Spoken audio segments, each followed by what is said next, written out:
Hello, welcome back to my channel and welcome to another weekly reading vlog. So today is Monday, October 31st, and I am in the middle of a book, which is The Tower of the Swallow. I'm actually kind of in the middle. I am on page 226, chapter 7, and I do plan on finishing it this week. I know that I said that in last week as well, but I am gonna finish it this week. I also said last week that I wanted to start the next Wheel of Time book, and I didn't. So once again, I plan to do that this week. And there are still some horror novellas that I want to read. I think there are 2 of them that I still have downloaded. So I will probably read those as well, either today or tomorrow. Tomorrow is a holiday, so maybe I will read. Maybe I will write. Because I feel like whenever I spend the entire day home, I never feel like reading, and I don't know why.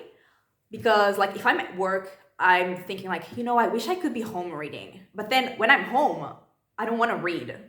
So I don't know what the hell my problem is. But yeah, tomorrow is a holiday, so I might get a lot of reading done. I might get no reading done at all. But yeah, those are the plans. Finish this, start the next Wheel of Time book, read some horror novellas, and yeah, I think that is it. So having said that, welcome to this week's vlog.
Hello, it is Thursday, and this time it's nighttime because I actually had to go into work today, physically go, because I had a meeting in the afternoon. But we are here now, and I have read 2.5 horror novellas, and I've also read some of The Tower of the Swallow.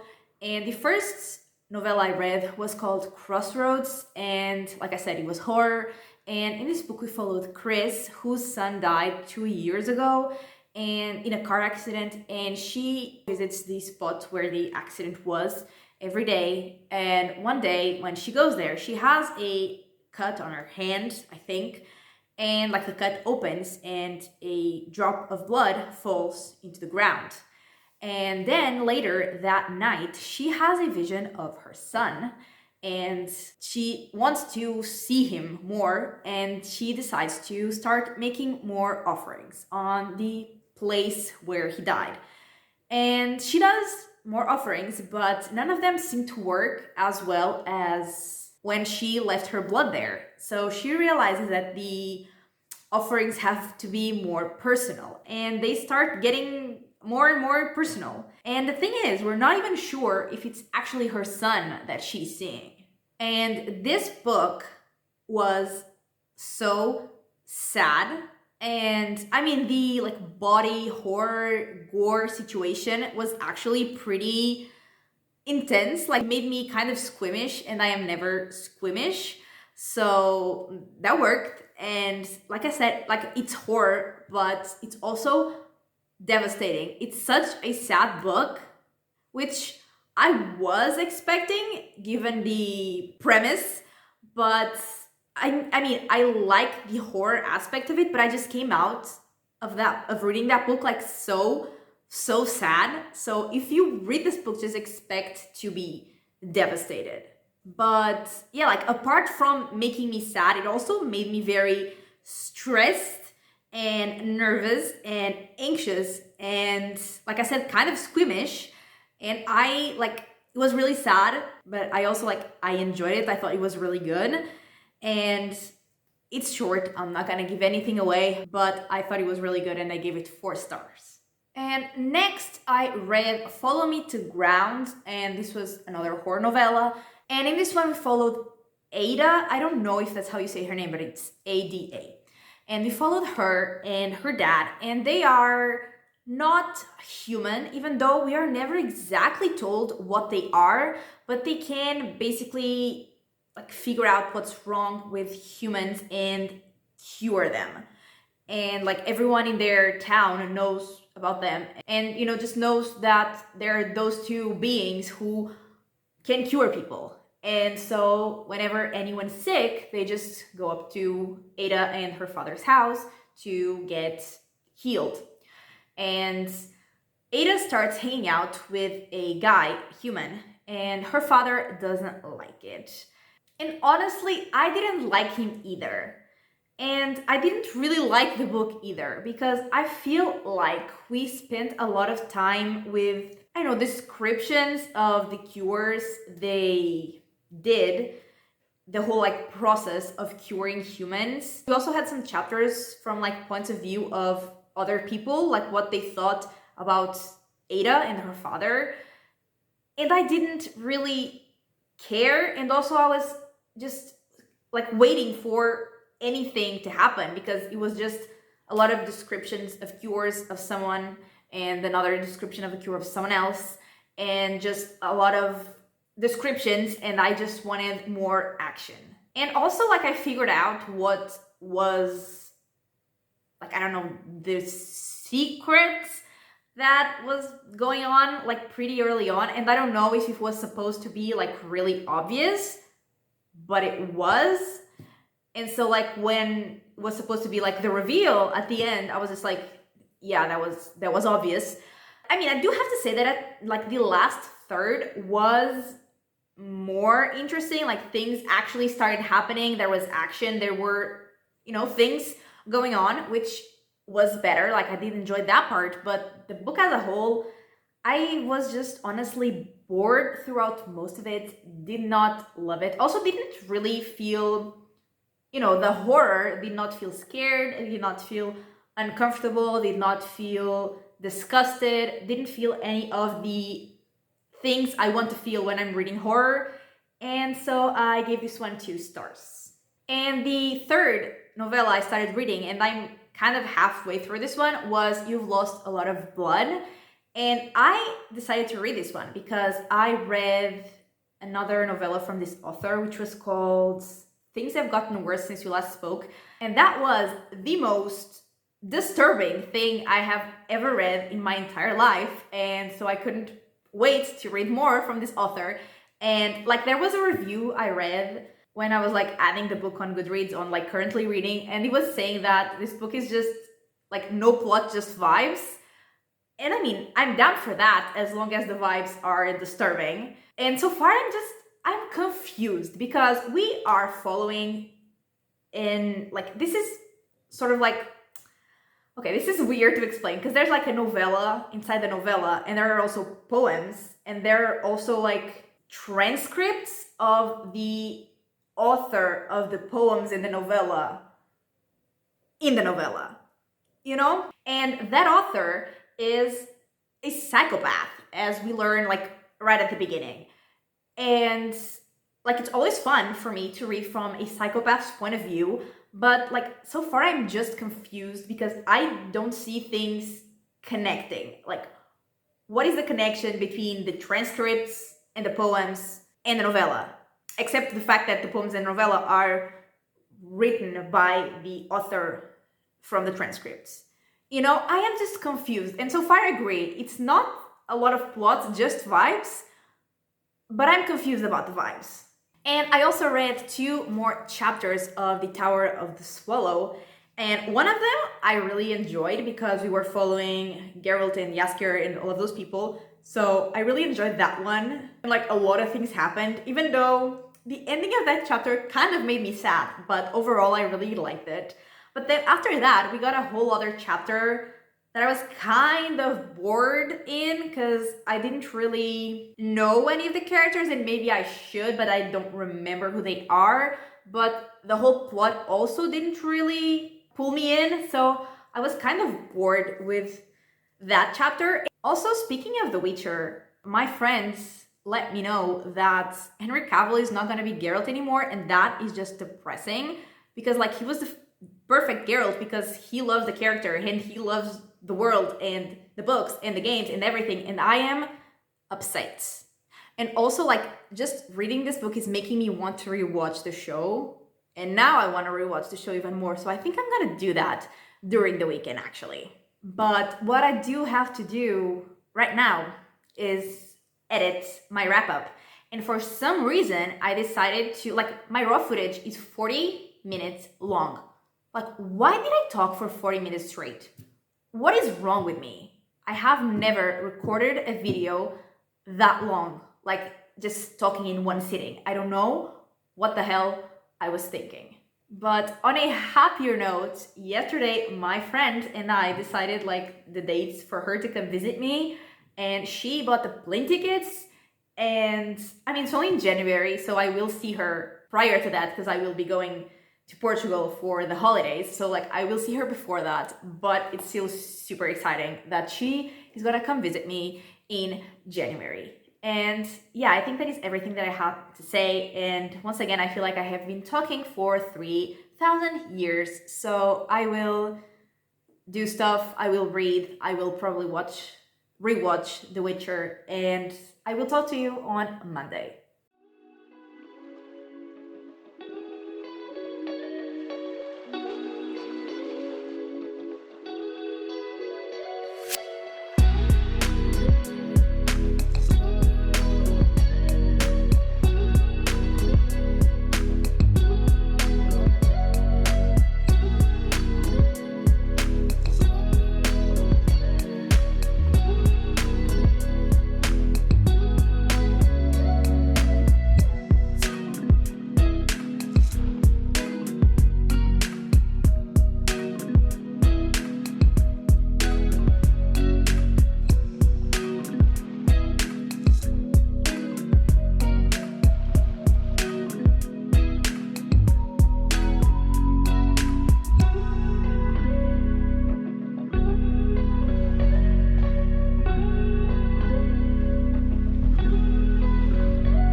Hello, it is Monday and it's the end of this weekly reading vlog, and I'm gonna start with You've Lost a Lot of Blood.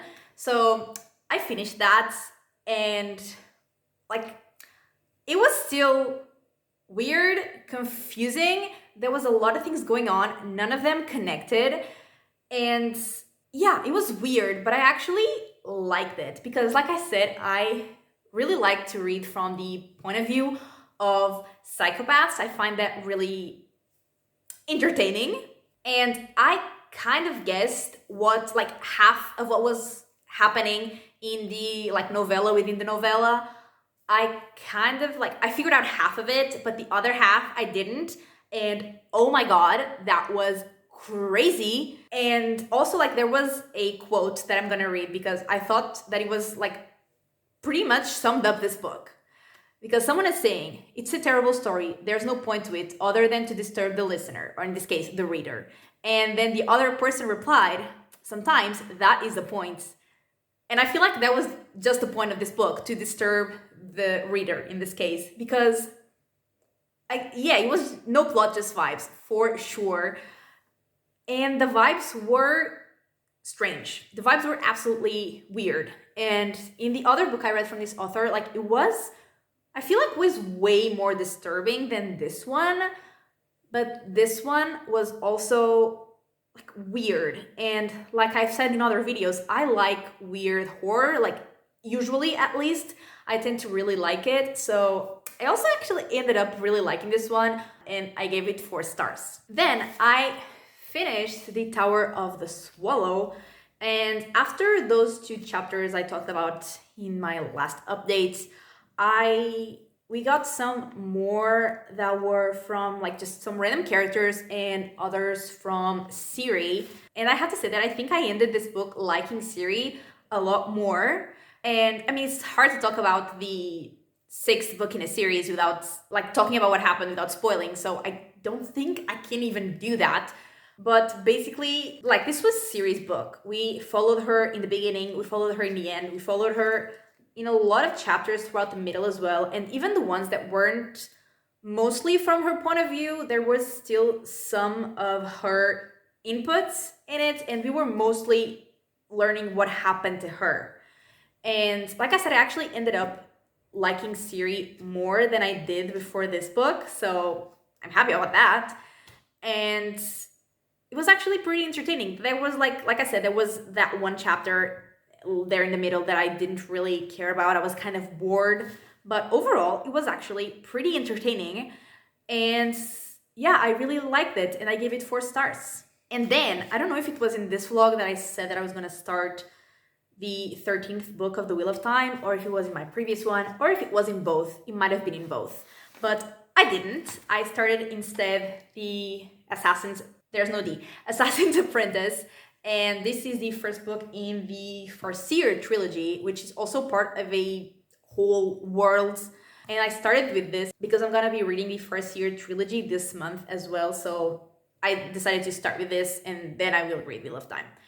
And I am on page 125, I think, which is 1/3 through this book.